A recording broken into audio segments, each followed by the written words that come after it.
Se siente bastante fuerte estar aquí atrás de este púlpito, amén. Pero vamos a hacer la voluntad de Dios, amén. ¿Cuántos han venido a escuchar la palabra de Dios? Pero antes, ¿cuántos están sedientos de ella? ¿Y cuántos están dispuestos a recibirla en su corazón? Amén. Vamos a abrir la palabra de Dios. Ya la iglesia ha orado por este servidor, así que vamos a exponer el consejo de Dios en esta preciosa tarde, amén. Yo quiero que usted se ubique allí en el libro de los Salmos, el capítulo 80. Vamos a leer el verso 3 y luego vamos a ir rápidamente al libro de Segunda de Crónicas, el capítulo 7, verso 14. Amén, ¿todos están allí conmigo? Libro de los Salmos, el capítulo 80, verso 3. Vamos todos a una sola voz. Dice: oh Dios, restáuranos, haz resplandecer tu rostro y seremos salvos. Ahora vayamos al segundo libro de Crónicas, el capítulo 7, verso 14.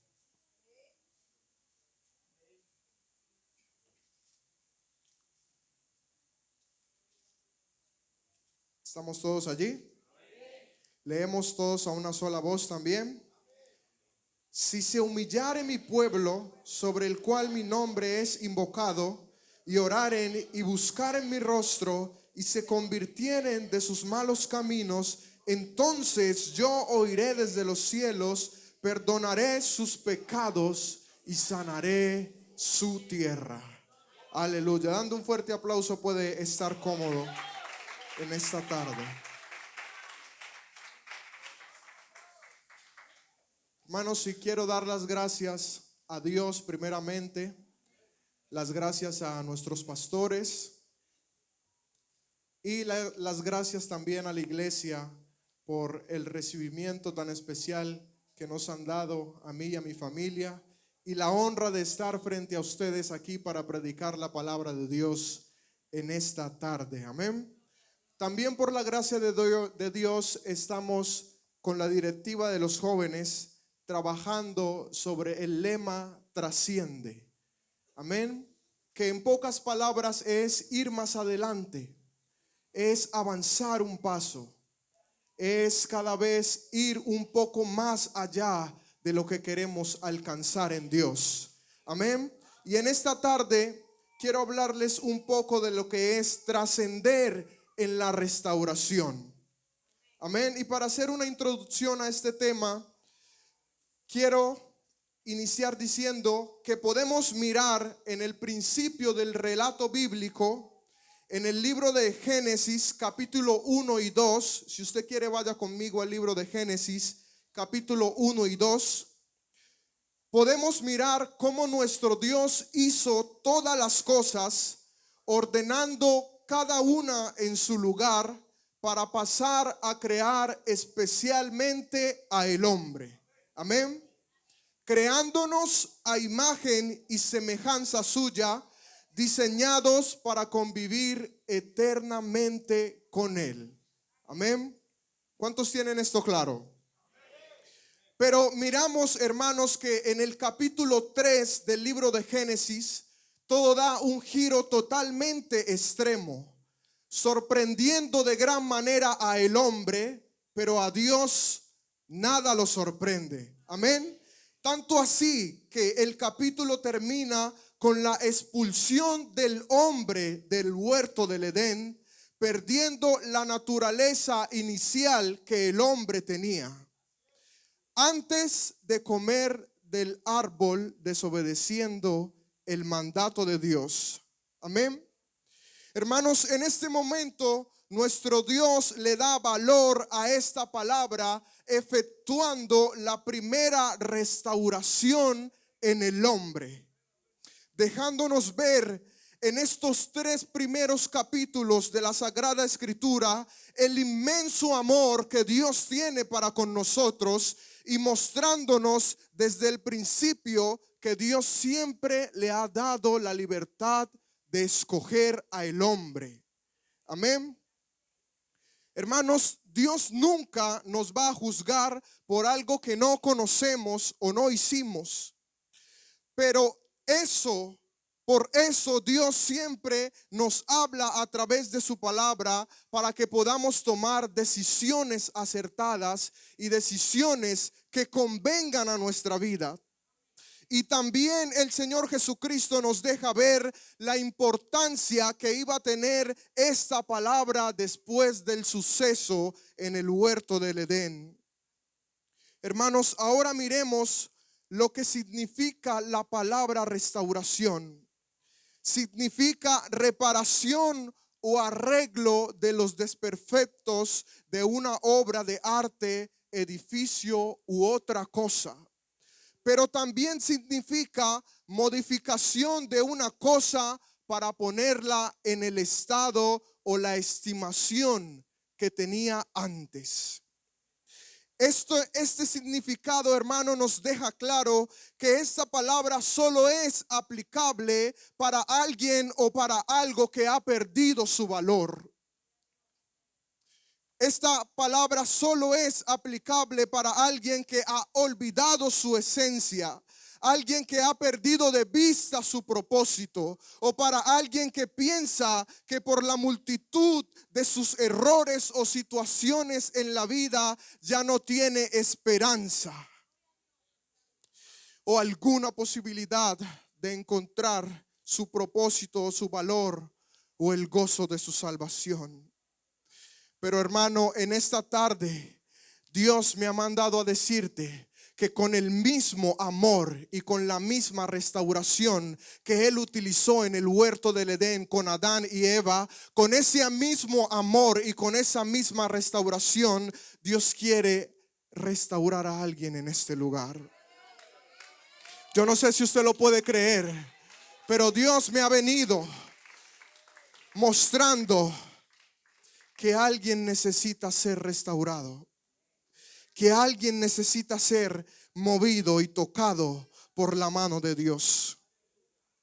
Hermanos, Dios quiere levantarte, Dios quiere renovarte y hacer que recuperes tu valor. Pero Dios no te habla solamente de recuperar tu valor después de pecar o después de fallar contra Dios. En esta noche habla de recuperar el valor del servicio, el valor de la oración, el valor del congregarnos, el valor que antes le dábamos a las vigilias, el valor que le dábamos a los ayunos. Dios quiere que recuperemos este valor que para nuestras vidas es fundamental. Hermanos, ese valor que hoy se ha perdido en nosotros. Pero déjeme decirle que hay algo totalmente importante, y es que Dios trabaja en base de la voluntad humana. Dios nunca te va a forzar a algo que tú no quieras. Dios es el caballero de caballeros. ¿Cuántos lo creen? ¿O a cuántos Dios ha forzado a hacer algo aquí? Solo ha sido voluntariamente. Por eso, para poder obtener la restauración, hay que entender el secreto que esta palabra guarda, hermanos. Para que usted me entienda mejor, la palabra restauración es ampliamente aplicable a nuestras vidas, y más a nuestras vidas espirituales, teniendo Dios todo el tiempo que recordarnos nuestro valor, nuestra esencia y el propósito por el cual nos tiene aquí en este lugar. Pero déjeme decirle que traigo excelentes noticias en esta tarde. Aquí con nosotros está uno que tiene un máster en restauración. Aquí hay uno que tiene todo el poder para sanarte, todo el poder para restaurarte y hacer de ti lo que Dios siempre ha querido que tú seas. Y su nombre es Jesús de Nazaret. ¿Cuántos creen que Él está aquí? Dios está aquí en esta hora. Hermanos, para obtener una restauración exitosa, primero hay que humillarse. Primero hay que humillarse. Luego hay que reconocer los errores. Y sobre todo, algo muy importante que el Señor me enseñaba es que debemos sanar las heridas que hacen que tengamos pensamientos impuros o incorrectos. ¿Cuántos creen esto? Debemos humillarnos, reconocer los errores y sanar todas esas cosas que nos hacen tener esos pensamientos impuros que no nos llevan a ninguna cosa buena. Yo quiero que usted vaya un momento ahí conmigo al capítulo 3 de Génesis. Dios nos muestra el inmenso amor de Dios para con el hombre, pues por la magnitud de la falla, el hombre era digno de muerte. Amén. Hermanos, pero aunque el relato bíblico no nos habla de la humillación del hombre por su pecado en este preciso momento, Dios decide restaurarlo, dándole un nuevo valor, pero ahora fuera del Edén. Amén. Dios lo restaura, pero lo saca del Edén. Amén. Y no sé si en este lugar haya algún joven que quizás esté pasando por un momento difícil. Un joven que esté a punto de salir del Edén. Pero Dios nos quiere enseñar que no es como lo hicieron Adán y Eva, tratando de encubrir su pecado. Porque en el capítulo 3, verso 8 dice que cuando los ojos de ellos fueron abiertos, ellos vieron su maldad. Y cuando escucharon la voz de Jehová que se paseaba en el huerto, ellos se escondieron. Amén.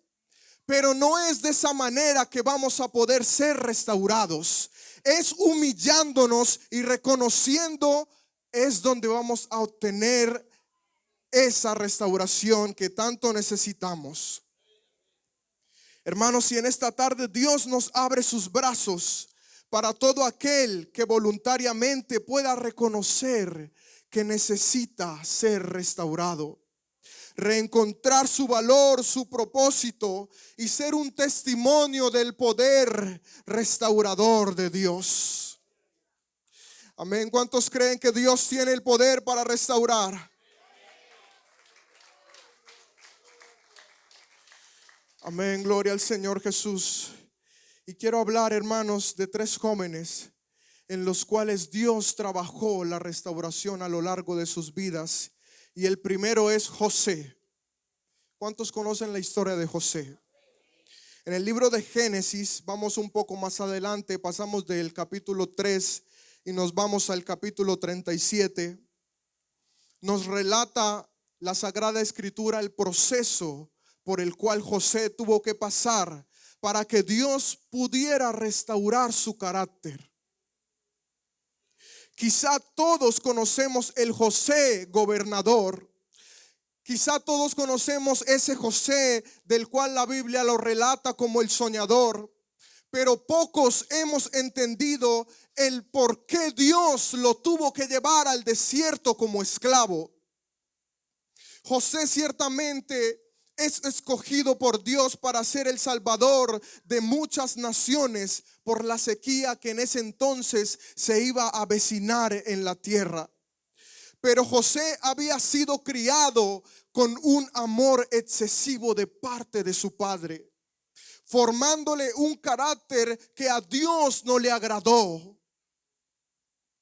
Formándole un carácter, hermano, que no servía para el propósito por el cual Dios lo había escogido, y creando un mal ambiente familiar.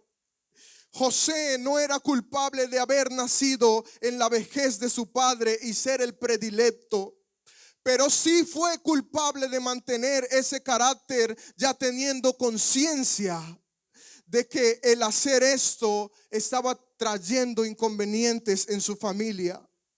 Incluso José dio a entender a sus padres que ellos se iban a inclinar ante él, alimentando un ego grandísimo en su vida. Quizá usted no lo había visto de este punto de vista, pero todo eso está allí plasmado en la palabra de Dios. Y del capítulo 37 al 39, Dios trabaja en la restauración de José haciéndole saber que no era siendo el predilecto de su padre que él iba a cumplir el propósito o alcanzar los sueños, sino que es necesario que en medio del desierto Dios trabajara en su vida. Y como resultado, en el capítulo 39 vemos a un José totalmente diferente. Un José sumiso, un José sin arrogancia, un José que sufrió, pero que entendió que es necesario humillarse y reconocer nuestro error para que Dios nos enaltezca. Amén. No sé si usted lo esté creyendo, pero esto lo dice la palabra de Dios. Hermano, la restauración siempre va a costar. El proceso siempre va a doler. Pero lo más importante es entender lo que Dios quiere enseñarnos en medio de esta situación, para poder ser verdaderamente restaurados por Él. En el capítulo 39, José quizá pensó que ya su proceso había terminado, pues Dios estaba prosperando todo lo que él hacía. Si usted lee el capítulo 39, podemos ver a un José que es vendido y llega a la casa de Potifar y Dios lo empieza a ayudar. Dios empieza a prosperar todo lo que se ponía en su mano. Pero déjame decirte que cuando decidimos ser restaurados por Dios, no es cuando nosotros queramos que el proceso va a terminar. Es cuando Dios ve que estamos realmente listos para llevarnos a lo más alto, que Él mismo nos va a sacar de allí. Hermanos, en el verso 12 del capítulo 39 es una muestra de ello. Podemos ver a un José que ya está transformado, está siendo renovado. Pero en el capítulo 12 vemos que se levanta una de las más grandes tentaciones que se le puede levantar a un joven. Y es que la esposa de su amo pone sus ojos sobre él. Y allí José demuestra que realmente él está pasando un proceso. Porque no cualquiera hubiera despreciado esa oportunidad. Amén. ¿Dónde están los jóvenes? No cualquiera hubiera despreciado esa oportunidad. Pero un joven que está siendo transformado y que está siendo renovado puede decir: no, esto no es para mí, porque hay algo más grande que yo estoy guardando, que yo estoy atesorando. Amén. Hermanos, José necesitó cada parte de la restauración para terminar siendo el gobernador de Egipto. Y allí Dios le dio fin a su proceso, pues estaba listo para estar en lo más alto. En el capítulo 41, verso 37 podemos ver esto. Y quizá podemos pensar: no, es que este era el destino de José, ser gobernador de Egipto. Pero aunque la Biblia no especifica qué tanto sufrió o cuánto tiempo pasó José en el desierto, podemos pensar que definitivamente José decidió someterse a la restauración que Dios le propuso. Porque de lo contrario, otra hubiera sido su historia. Su nombre no estaría plasmado en las Sagradas Escrituras. Si José hubiera tomado una determinación diferente en el desierto, si él hubiera preferido no seguir con la restauración que Dios le había propuesto, quizá otra sería su historia. Pero hasta hoy podemos hablar de este joven porque él decidió pasar por el proceso que Dios le trazó.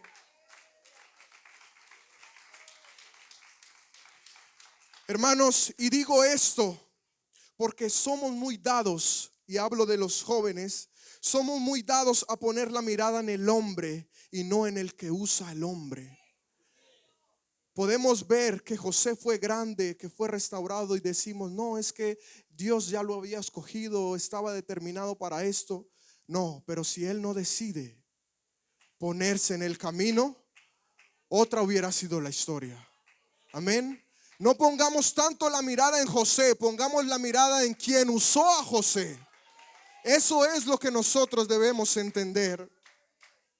Hermanos, José terminó su proceso con éxito porque entendió, diga conmigo, se humilló y reconoció que no era con sus fuerzas, sino que tenía que ir a la fuente de la restauración para llegar al final con éxito. Hermanos, así que si Dios en esta hora te está proponiendo una restauración, tú decides si quieres escribir tu historia con Dios o simplemente quieres quedar en el anonimato. Esa es la palabra que Dios tiene para hoy. Hermanos, también quiero mencionar a otro joven del cual todos conocemos y es David. Y quiero iniciar diciendo, hermanos, que David tenía el privilegio de ser llamado un hombre conforme al corazón de Dios, ¿verdad? Samuel tuvo el privilegio de ser llamado el ungido de Dios todos los días. Hermanos, pero si nosotros los jóvenes de esta generación entendiéramos que no somos diferentes a ellos. ¿Cuántos lo creen, hermanos? No somos diferentes a ellos. Que el Dios que los usó a ellos es el mismo que está aquí en esta tarde.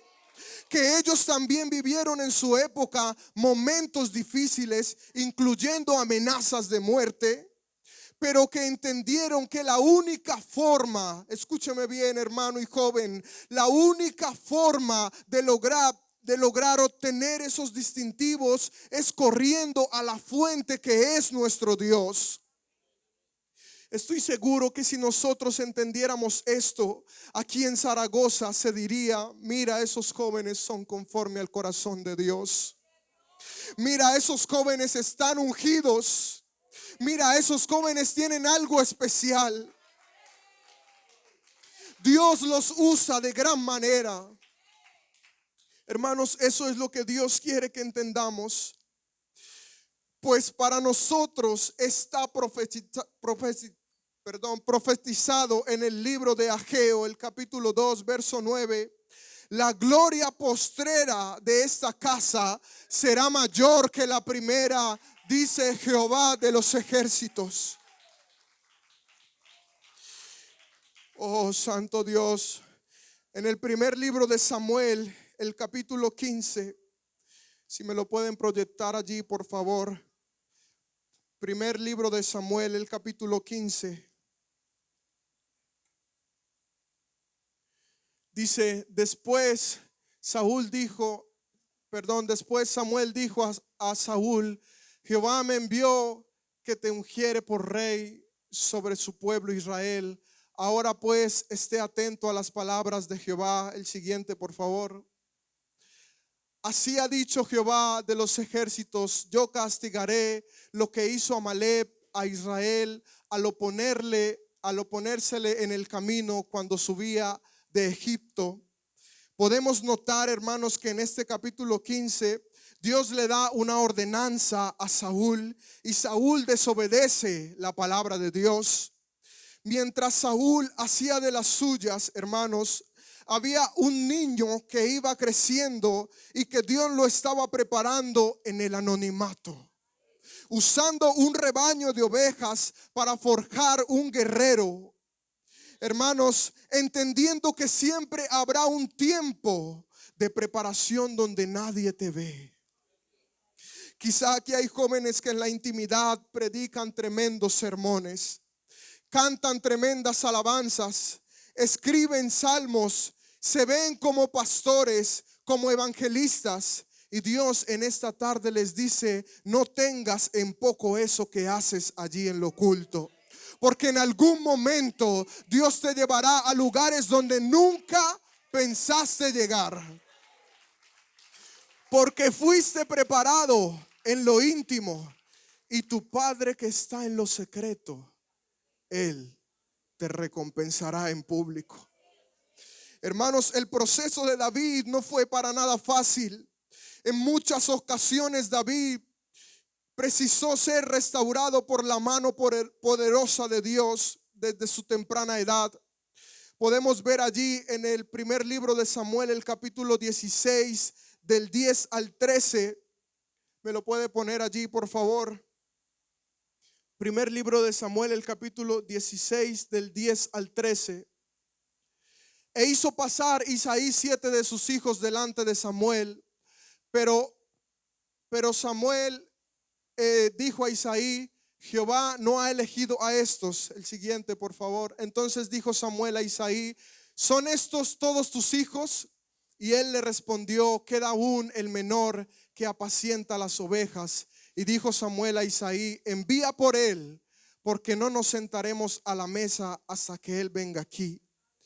Hermanos, y quizá leemos esto y nos parece algo sencillo, ¿cierto? Pero el hecho de dejar a David por fuera de la reunión con el profeta, que en esos momentos representaba la mayor autoridad espiritual de Israel, quizá a David como joven eso le pudo afectar, ¿cierto? Quizá a David eso le pudo afectar, pero vemos que David era el elegido y no se dejó afectar por no ser llamado y terminó siendo el ungido. Amén. Hermanos, eso me deja una enseñanza tremenda. No dejes que las cosas pequeñas te saquen de la iglesia. No dejes que tu propósito se desvíe por pequeñeces. Hermanos, que no me saludó, que no me miró, que no me habló, que me miró mal. No dejes que eso te afecte. Hermanos, porque nuestro refugio siempre tiene que estar en Dios. Él es el que se encargará de cuidar de nosotros. Pues bien dice el Salmo 91, como dice: el que habita al abrigo del Altísimo morará bajo la sombra del Omnipotente. Hermanos, y no fue solo esto. Luego miramos en 1 de Samuel, el capítulo 17, verso 28, el rechazo de sus hermanos.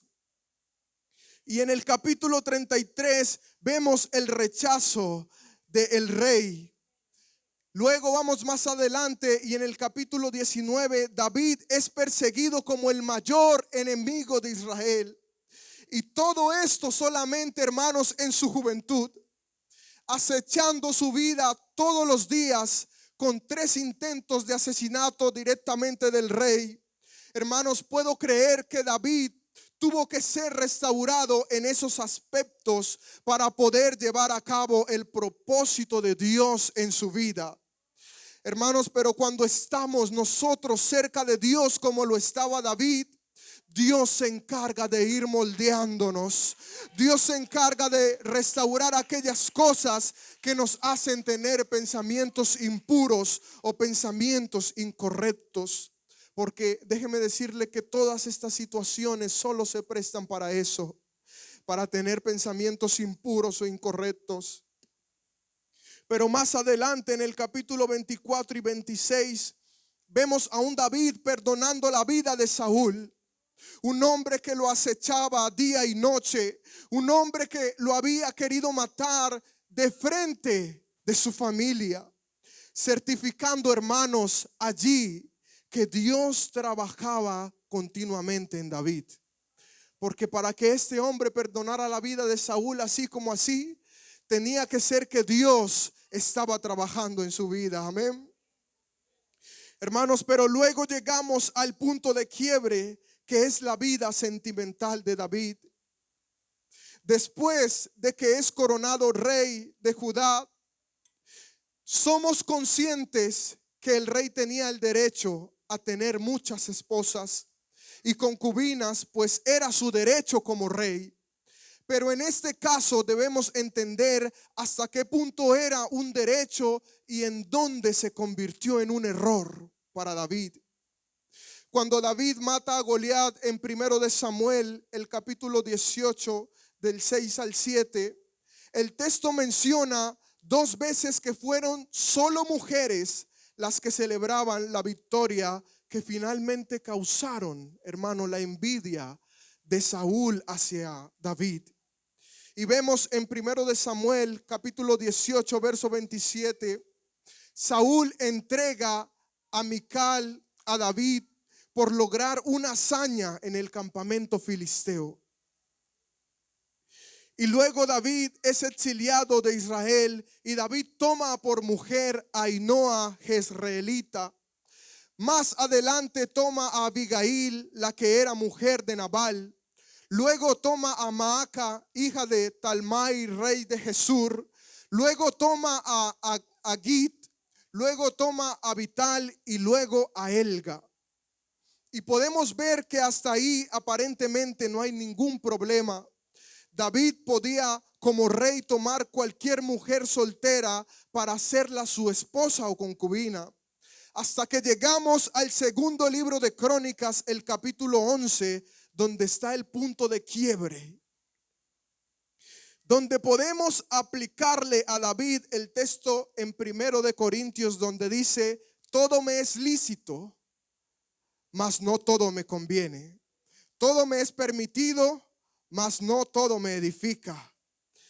Hermanos, y al rey le era permitido tener muchas mujeres, pero vemos por la palabra de Dios las consecuencias que estas decisiones le trajeron a David. En un momento de ociosidad, David codicia a Betsabé, la manda a llamar y durmió con ella, dejándola encinta, encubriendo por un año ese pecado y teniendo que planear, hermanos, la muerte de Urías para tomarla como mujer. En ese preciso momento, David reconoció lo que tú y yo debemos reconocer hoy. Muchos de nosotros vivimos pidiendo perdón a Dios por la misma situación una y otra vez. Y después de pedir perdón a Dios, volvemos y fallamos en lo mismo. Quizá para David el asunto de las mujeres no era algo ilícito, pero esa libertad que él tenía lo llevó a cometer ese acto. Hermanos, dándonos a entender hoy que cuando tú haces algo una y otra vez, llega un punto de quiebre donde ya no solo funciona pedir perdón, sino que hay que reconocer, humillarse y pedir a Dios una restauración, hermanos. Yo no sé cuántos estén entendiendo este mensaje, pero en el capítulo 12, Natán amonesta a David sobre este asunto, trayendo la palabra de Jehová sobre su vida. Y vemos la actitud de David desde el capítulo 12 en el verso 16. David entendió, hermanos, David se humilló, reconoció su pecado como lo hizo José, y a partir de allí David no tomó más mujeres para sí. Porque cuando entendemos lo que es verdaderamente la restauración, nada vuelve a ser igual en nuestras vidas. Déjeme decirle, hermano, que lo digo con propiedad, porque hubo un momento en mi juventud donde estuve un tiempo donde había muerte espiritual en mi vida, hermanos. Y estaba yo en la ciudad de Cali. Estaba viviendo con una tía y un día me senté en la cama y le dije: Señor, ¿qué pasa conmigo que no siento tu presencia? Señor, ¿qué pasa conmigo que me siento que estoy muriendo espiritualmente? Y estaba yo sentado allí y abrí la Biblia en el Salmo 40. Y el Señor empezó a hablarme. Y el Señor empezó a ministrarme en ese momento. Y ya yo llevaba cometiendo la misma falta una y otra vez. Y pedía perdón: Señor, perdóname. Señor, perdóname por esto. Tú conoces mi corazón, tú conoces mi vida. Pero hasta ese día, hermanos, no entendí que ya no bastaba solo con pedir perdón. Ya no bastaba solo con decirle: Señor, perdóname. Ya yo necesitaba otro tipo de cosa. Necesitaba ser restaurado. Y no sé si alguien aquí ha vivido ese momento, hermanos, donde usted está viviendo una situación difícil y usted le dice: Señor, perdóname, y vuelve y reincide: Señor, perdóname, perdóname, perdóname. Y el Señor me mostró en el Salmo 40. Y yo empecé a leer este salmo y ya venía varios años en esta situación. Y el Señor me dijo: pacientemente esperé a Jehová, y se inclinó a mí y oyó mi clamor.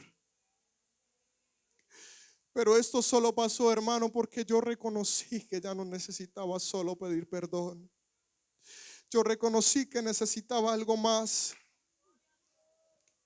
Luego más adelante dice: y me hizo sacar del pozo de la desesperación donde yo me encontraba. Puso mis pies sobre peña y enderezó mis pasos. Puso luego en mi boca cántico nuevo, alabanza a nuestro Dios. Verán esto muchos y temerán y confiarán en Jehová. Y luego de ese momento yo empecé a glorificar a Dios y algo sucedió en mí. Yo empecé a escribir. Le pido al hermano que me ayude con el piano un momento. Yo empecé a escribir lo que el Señor me decía. Y yo empecé a cantar: pacientemente esperé a Jehová, y su oído se inclinó hacia mí. Oyó mi clamor, me hizo sacar de la oscuridad, angustia y temor. Puso mis pies sobre la peña, enderezó mis pasos y me brindó su perdón. Puso mis pies sobre la peña, enderezó mis pasos y me brindó su perdón. El Señor me iba regalando esta canción, y cuando llegué hasta este verso 3, mi alma empezó a decir: mi alma tiene sed de tu presencia, oh Señor. Rendido a tus pies, toma mi vida, por favor. Y en mi meditación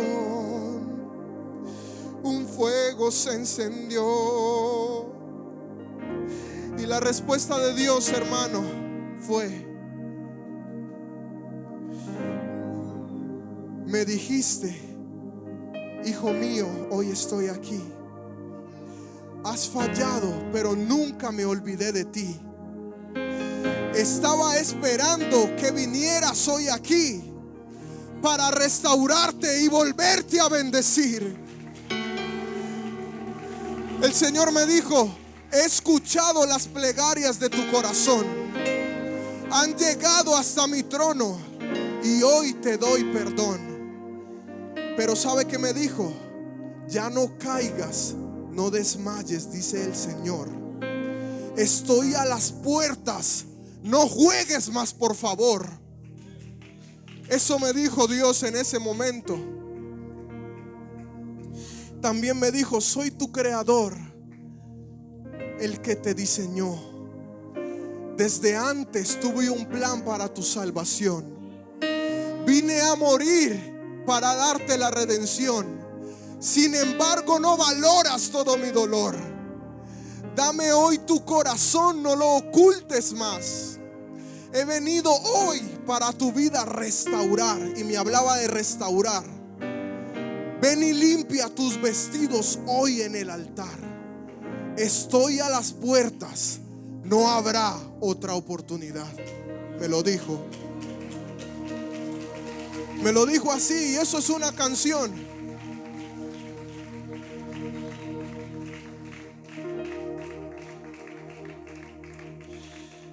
Y hermano, yo en ese momento no volví a ser el mismo. En ese momento yo estaba solo, estaba soltero, y Dios conoce mi vida y Dios sabía lo que yo necesitaba. Y Él me hizo pasar por ese proceso. Y después que yo entendí que necesitaba una restauración, Dios me trajo a mi esposa. Porque Dios sabía lo que yo necesitaba. Porque cuando yo entendí que ya no era solo pedir perdón, sino que necesitaba algo más, Dios me trajo lo que yo necesitaba.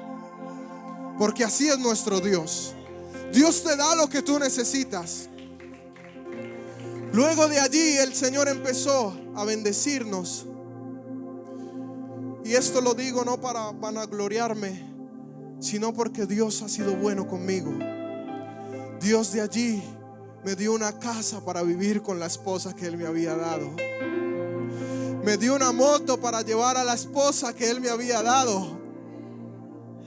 Y hasta hoy me ha dado con qué sustentarla. Porque Dios ha sido bueno. ¿Y qué quiero decir con todo esto, hermano? Cuando entendemos realmente el secreto que tiene la restauración y cuando podemos creer que Dios está detrás de todos nuestros procesos, podemos salir victoriosos, podemos salir triunfantes. Siguen viniendo las luchas, siguen viniendo las pruebas, pero ya no somos iguales. Ya no volvemos a caer en el mismo error. Ya entendemos que cuando definitivamente no podemos con algo, ya no basta solo pedir perdón. Hermanos, tenemos que ser razonables. Cuando algo ya se nos hace imposible, tenemos que buscar otro tipo de soluciones. Amén. Y eso es lo que Dios quiere hacernos entender, jóvenes. Quizá muchos de nosotros estamos reincidiendo en las mismas cosas, los mismos errores de siempre, y solo estamos pidiendo perdón. Señor, perdóname, Señor, mira esto, Señor. Pero hoy el Señor te propone una restauración. Hoy el Señor Jesucristo te propone que aceptes la restauración que Él quiere hacer en tu vida. Yo quiero que usted se ponga de pie.